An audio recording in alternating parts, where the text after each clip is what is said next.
Well, comparing to the rate and currency, 1 is to 1. One dirhams is equivalent almost to 1 shekels. But this shawarma over here, guys, cost us 45 dirhams. Imagine, and they said it's already discounted. While in Dubai, we can get a shawarma for only 2, 3, 4 dirhams maximum. Anyway, guys, we are here for the site and history. Let's go, Ajapang! Holiday, you can't find the words to say.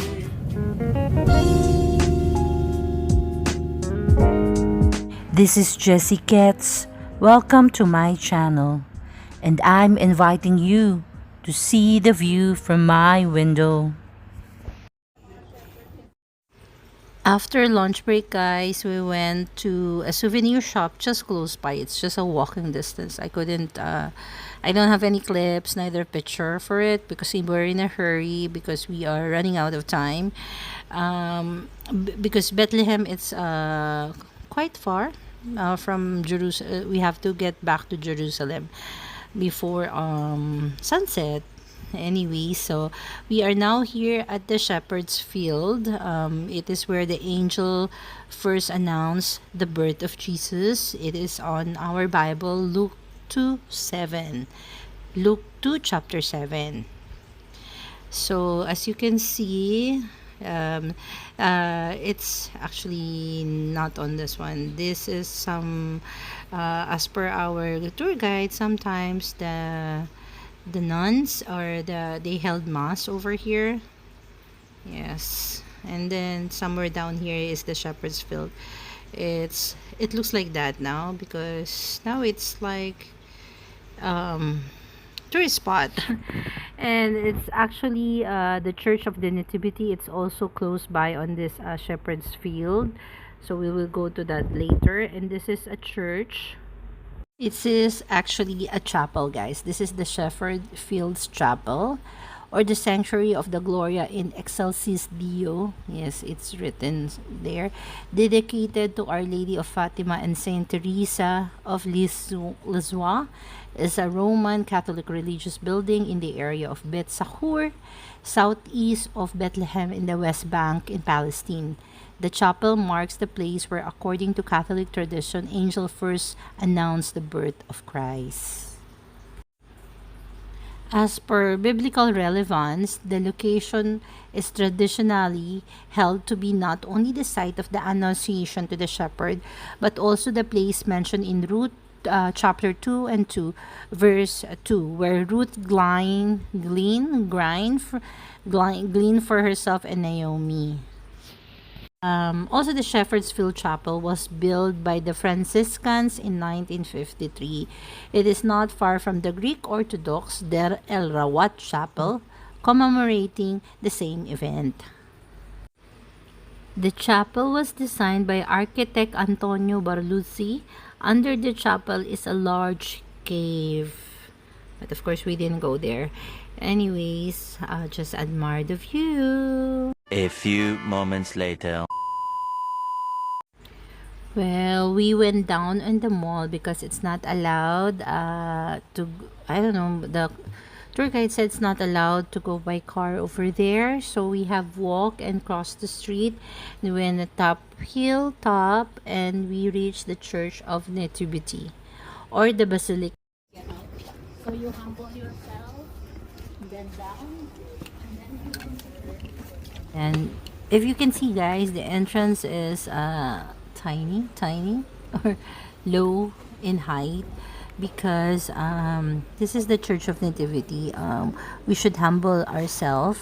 This is how they did it in the old times. They humbled themselves to see Jesus, so they're commemorating that one. And as I've told you, the church was originally commissioned by Constantine the Great a short time after his mother Helena visit to Jerusalem and Bethlehem in 325 until 326. On this site that was traditionally considered to be the birthplace of Jesus, That originally basilica was likely built between 330 and 333, being already mentioned in 333, and it was dedicated on May 31st, 339. It was probably destroyed by fire during the Samaritan revolts on the 6th century, possibly in 529, and a new basilica was built number of years later by Byzantine Emperor Justinian, who added a porch of narthex and replaced the octagonal sanctuary with a cruciform transept complete with three apses, but largely preserved the original character of the building, with an atrium and a basilica consisting of nave with four side aisles.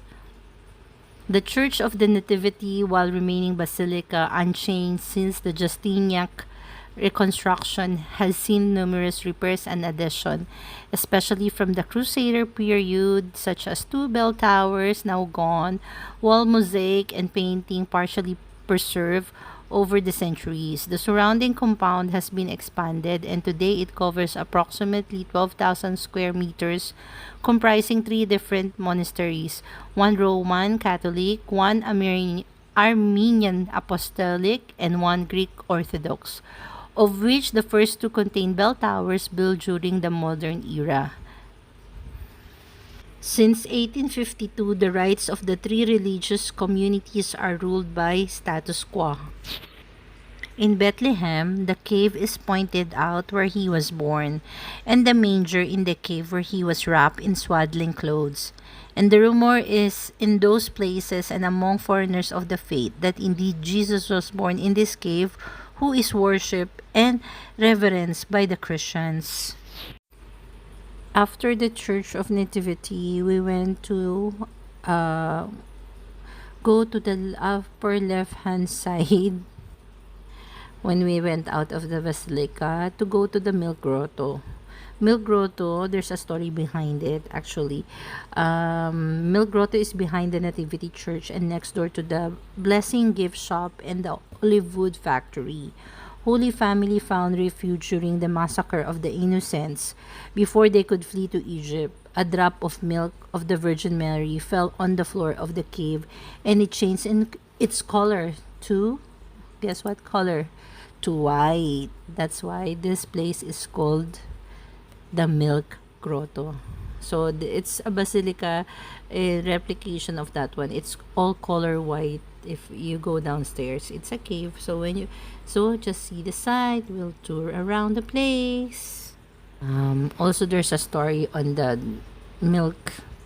It has long believed that having a drink containing what they call milk powder, which is ground from the limestone, and saying a special devotion to Mary can heal health problems, especially those related to infertility. Many Christians from Bethlehem have a story about the powers of the Milk Grotto. By the way, this Milk Grotto is an optional to our itinerary. The tour guide asked us if we could still walk for another 15 minutes to see the Milk Grotto, and we said yes.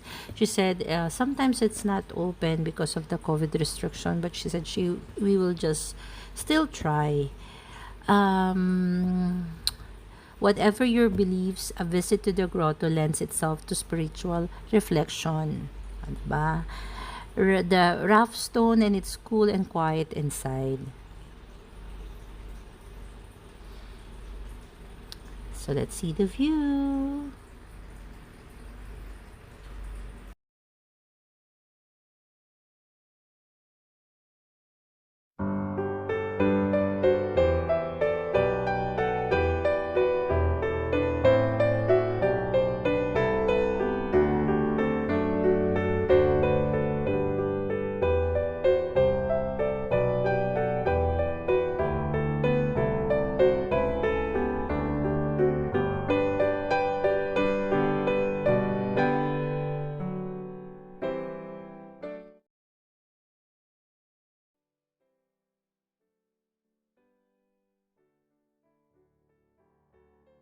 Is the image of Mary with Jesus representing this milk grotto.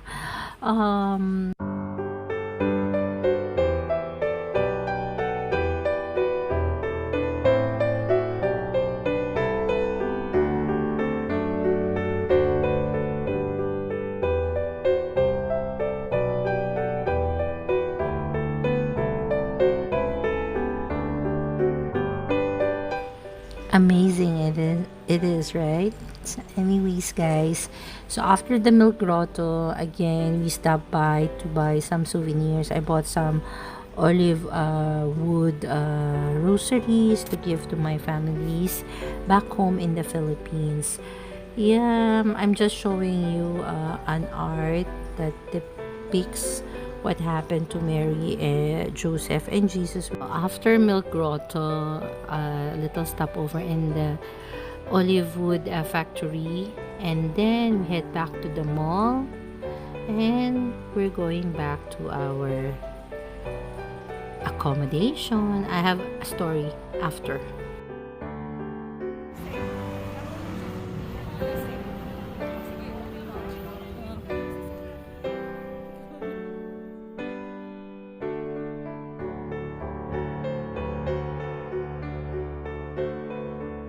Well, that's the end of our Bethlehem Bethlehem tour, guys. So we visited the Church of Nativity, Shepherd's Field. There's a chapel in the Shepherd's Field. We visited the Milk Grotto as well, and we saw the olives wood factory. And I have another story to tell, but it will be on the next vlog. As in, grabe guys, it's a heart-stopping experience. Later! And thank you guys for watching. Mwah! Bye!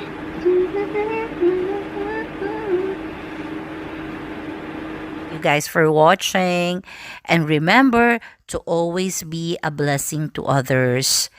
By the way, if you haven't subscribed to my channel, please click that subscribe button and the notification bell so you will know if I will have new upload. Follow me also on all my social medias, and let's be friends. Later.